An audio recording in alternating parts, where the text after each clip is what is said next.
2026 সাল আহমেদাবাদের Sabarmati central jail ভারতের অন্যতম সর্বোচ্চ নিরাপত্তা কারাগার। এক বন্দী সলিটারি কনফাইনমেন্টে একা একা থাকে।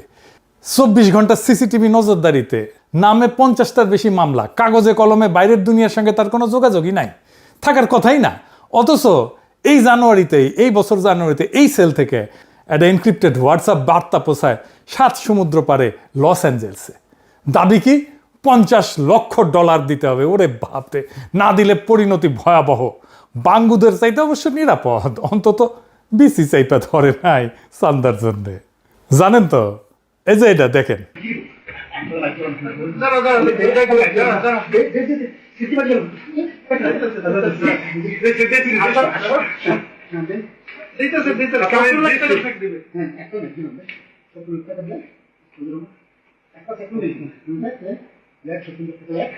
এবার ভুক্তভোগীর বক্তব্য শোনেন। অন্ডকোষ এমনভাবে চেপে ধরছে আমার শ্বাসরোধ হয়ে যাওয়া, মারা যাওয়ার উপক্রম হয়েছে। এরপর আমাকে চেয়ার থেকে ফেলে দেয়, আমি নিচে ফেলাই, আমার বুকে পাড়া দিয়ে ধরে, গলা পাড়া দিয়ে ধরে, আমাকে হত্যার চেষ্টা করে এবং বলে যে সে আমাদেরকে চেক দেয়। শুনেছেন, এটা যুবদল নেতা, কিন্তু যুবদলের পরিচয় দিলে কিন্তু বিসি সামলায় চলতে হবে। যাই হোক, সিনেমায় ফিরে আসি। না, ওই ইন্ডিয়ার জেলে ফিরে আসি। পর্দার সেই কোম্পানি আর কল্পনা না। ভার্মা যেটাকে রূপক হিসেবে আঁকছিলেন, অপরাধ একটা সীমান্তহীন কর্পোরেশন, জেল বা দূরত্ব যার কাছে কোনো বাধা না, সেটা এখন 3 মহাদেশে ছড়ানো একটা সত্যিকারের এন্টারপ্রাইজ। সিনেমার বাস্তবের মাঝখানে পর্দাটা ছিঁড়ে গেছে। ইন্ডিয়া এখন এই প্রশ্নের মুখে, একজন মানুষ যে রাষ্ট্রের সবচেয়ে সুরক্ষিত খাঁচায় বন্দী, সে কিভাবে 3টা মহাদেশ জুড়ে এই সাম্রাজ্য চালায় অপরাধের। আর এটা ধরলো কে? ইন্ডিয়ার কোনো সংস্থা না, ধরলো আমেরিকার FBI। একেবারে গোড়া থেকে গল্পটা শুরু করি। 7 জুলাই 2026 সুদূর আমেরিকার লস অ্যাঞ্জেলস শহরে সেদিন একটা সংবাদ সম্মেলন ডাকলো মার্কিন বিচার বিভাগ, যাকে ইংরেজিতে বলে ডিপার্টমেন্ট অফ জাস্টিস। আপনারা জানেন, মানে আমাদের দেশের আইন মন্ত্রণালয় আর অ্যাটর্নি জেনারেলের দপ্তর মিলায় যা অনেকটা সেরকম জিনিস আর কি। তারা ঘোষণা দিল একটা বিশাল অভিযানের নাম তারা রাখছে অপারেশন হার্ড বল। কেন? কারণ মার্কিন আদালতে 3টা আলাদা অভিযোগপত্র জমা পড়ছে। ইংরেজির যাকে কয় ইনডেক্টমেন্ট, ইংরেজি যেহেতু কয়েছে ঠিকই কয়েছে, তাই না? তো এমন 3টা অভিযোগপত্রের নাম উঠছে মোট 37 জনের। আর তাদের মধ্যে 24 জনকে ইতিমধ্যে গ্রেপ্তার করা হয়েছে। কেউ আমেরিকায়, কেউ কানাডায়, একজন সুদূর স্পেনে। আর কি উদ্ধার হয়েছে জানেন? প্রায় 1000 কেজি কোকেন, 1 কেজি হেরোইন, 12টা আগ্নেয়াস্ত্র আর নগদ $40,000। এখন নিশ্চয়ই বুঝতে পারতেছেন, এটা কোনো সিসকে চোর বাটপাড়ের দল না। এই অভিযানের নিশানা কারা? মার্কিন কর্তৃপক্ষ বলছে 3টা সংঘবদ্ধ অপরাধী চক্র, যাদের শিকড় ইন্ডিয়ায়, ভারতে। তো এই 3টা চক্র কারা? 1 নাম্বার আর সবচেয়ে বড় নাম হইতেছে লরেন্স বিষ্ণই সিন্ডিকেট। হ্যাঁ, ইংরেজি নাম আর কি। 2 number Jaggu Bhagwanpuria gang. 3 number Rabindra Singh Dhanna নামে একটা মাদক পাচারের নেটওয়ার্ক। আর এই পুরা অভিযোগপত্রের সবচেয়ে ভয়ঙ্কর অভিযোগটা কি জানেন? সবচেয়ে ভয়ঙ্কর অভিযোগ হচ্ছে 2023 সালে কানাডার সারে শহরে একটা শিখ মন্দিরের ঠিক বাইরে খুন হয়েছিল না হরদীপ সিং নির্জার নামে এক ব্যক্তি। মার্কিন অভিযোগপত্র বলতেছে এই খুনের নির্দেশ দিছিল বিষ্ণই আর তার সাগরেদ গোল্ডি ব্রার। মনে আছে 2023 সালে কানাডার তৎকালীন প্রধানমন্ত্রী জাস্টিন ট্রুডো প্রকাশ্যে অভিযোগ তুলছিল নির্জার হত্যায় ভারত সরকারের এজেন্টরা জড়িত। ইন্ডিয়া কানাডা সম্পর্ক একেবারে তলানিতে নামে, কূটনৈতিক বহিষ্কার হয়, কনসুলেট বন্ধ হয়ে যায়। এখন 3 বছর পর আমেরিকার বিচার বিভাগ আর কানাডার নিজের পুলিশ RCMP দুইজনেই বলতেছে এই অভিযান করছে বিষ্ণই সবরমতী জেলের সলিটারি সেল থেকে, চোরাই মোবাইল আর VoIP ডিভাইস দিয়া 3 মহাদেশ জুড়ে খুন চাঁদাবাদি চালাইছে জানুয়ারি 2026 পর্যন্ত এই বছর।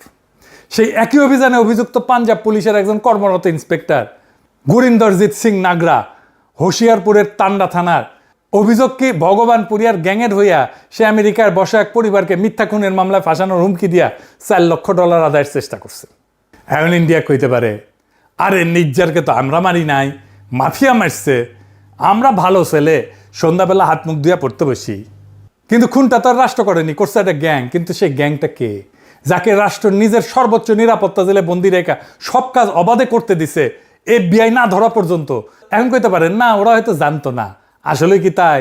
ইন্ডিয়ান নিজের সংস্থা NIA 4 বছর আগে 2022 সালে বলছিল যে বিষ্ণয়ের বিরুদ্ধে প্রায় একই অভিযোগ আনছিল যে জেল থেকে সে অপরাধ নেটওয়ার্ক চালায় মোবাইল দিয়া। অর্থাৎ ইন্ডিয়া জানতো, রাষ্ট্র অন্ধকারে ছিল না, যেনও থামায়নি। কেন? সলিটারি সেলে সিসিটিভির নিচে একজন বন্দী যখন বছরের পর বছর জুড়ে বিশ্ব জুড়ে অপরাধ চালায়, তার কারণ কি হইতে পারে? তার কারণ একটাই হইতে পারে, রাষ্ট্র সেটা সুবিধা পায়। গোয়েন্দা সংস্থা অনেক সময় এইভাবে ক্রিমিনাল গ্যাংকে কাজে লাগায়। কানাডা কখনো বলেনি যে ইন্ডিয়ার গোয়েন্দারা নিজেরা এসে গুলি করছে। তাদের অভিযোগ ছিল যে ভারতীয় সংস্থা এই কাজটা করছে, তাই গ্যাংটাকে কাজে লাগাইছে এটা হাতিয়ার হিসাবে। রাষ্ট্র যে অপরাধী গ্যাংকে নিজের নোংরা কাজ করানোর জন্য ভাড়া করে, এটা কোনো নতুন বা অকল্পনীয় জিনিস না। এটা গোয়েন্দা দুনিয়া একটা পুরানো পরিচিত কৌশল। এটা একটা নামও আছে, প্লজিবল ডিনাইবিলিটি। বাংলায় বললে বিশ্বাসযোগ্যভাবে অস্বীকার করার সুযোগ। মানে কাজটা এমনভাবে করানো যাতে ধরা পড়লে রাষ্ট্র হাত তুলে বলতে পারে, আমরা তো কিছু জানি না, আমরা ভালো ছেলে, সন্ধ্যাবেলা হাত মুখ দিয়ে পড়তে বসি। এটা তো অপরাধীরা করছে। তিনটা উদাহরণ দিই যাতে আমরা বুঝতে পারি যে এটা কত সাধারণ একটা খেলা গোয়েন্দা সংস্থার জন্য। 1 নম্বর, খোদ আমেরিকা।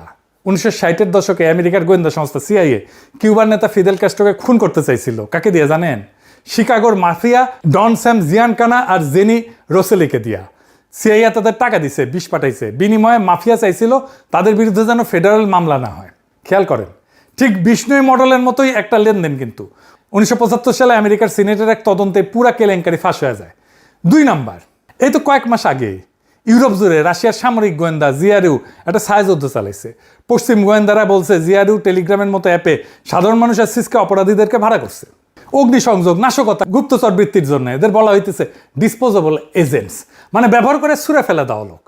ভিলনিউসে একটা আইকিয়ার দোকানে আগুন, ওয়ারসাতে 1000 দোকানের একটা শপিং মলে আগুন, দুটাই এই ভাড়াটা লোকদের দিয়ে করানো। 10,000 ইউরোর লোভ দেখায়। ব্রিটেনের গোয়েন্দা প্রধান একে বলছেন একটা বেপরোয়া নাশকতা অভিযান। আর 3 নম্বর উদাহরণটা আমাদের এই অঞ্চলে।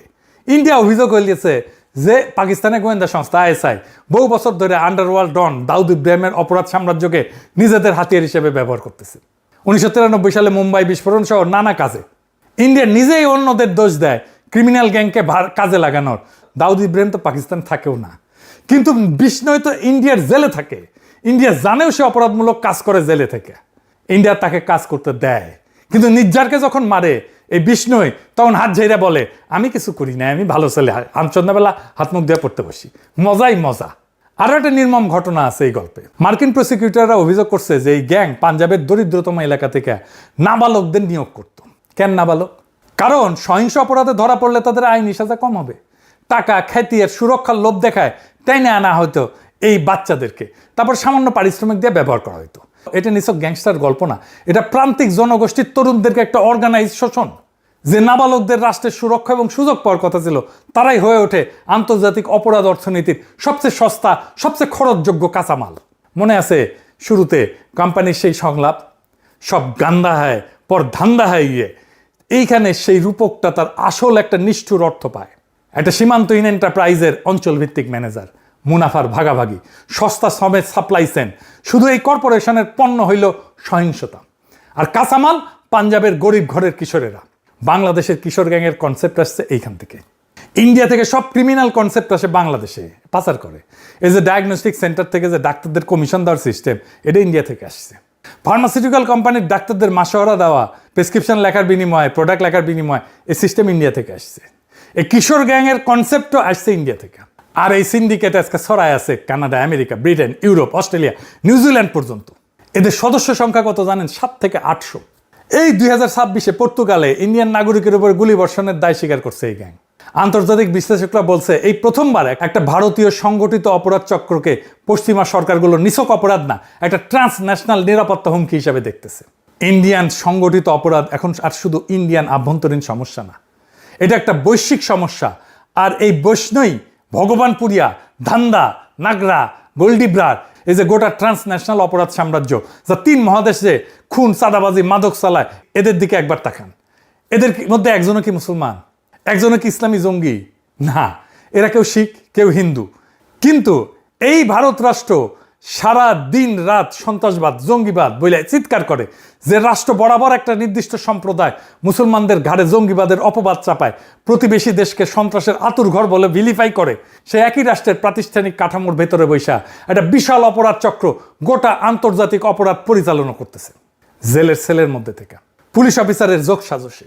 তাইলে প্রশ্নটাই, যে দেশের নিজের ঘরের ভেতরে এই অবস্থা, যে দেশ নিজের সবচেয়ে সুরক্ষিত জেলটা পর্যন্ত সামলাইতে পারে না, সেই দেশের কি অন্য দেশের দিকে আঙ্গুল তুলিয়া জঙ্গিবাদ নিয়েও তোলা হওয়া সাজে? তার নৈতিক অধিকার আসে? কোথা থেকে আসবে নৈতিক অধিকার?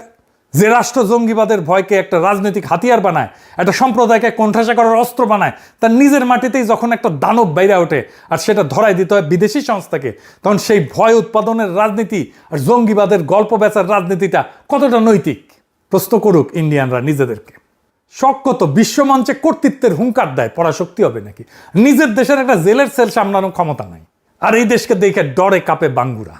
পশ্চিমে ইন্ডিয়ার আগের জেনারেশনের ইমেজ ছিল মেধাবী ডাক্তার, তার পরের জেনারেশন হয়েছে মেধাবী আইটি এক্সপার্ট, বড় বড় কর্পোরেশনের সিও।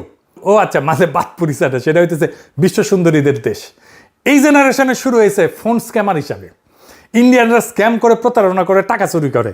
একটা সেন্টারে দেখেন $48 মিলিয়ন হাতায় নিছে ফোনে স্ক্যাম করে। ওই দেখেন কলকাতা বা মুম্বাইয়ে বসে স্ক্যাম করতেছে।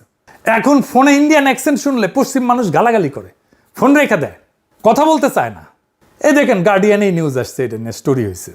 আর এটা শুরু হয়েছে H1B ভিসা দিয়া ফ্রড করা। H1B ভিসা কি জানেন তো? এই ভিসার মাধ্যমে ইন্ডিয়ানরা সবচেয়ে বেশি আমেরিকা আসে।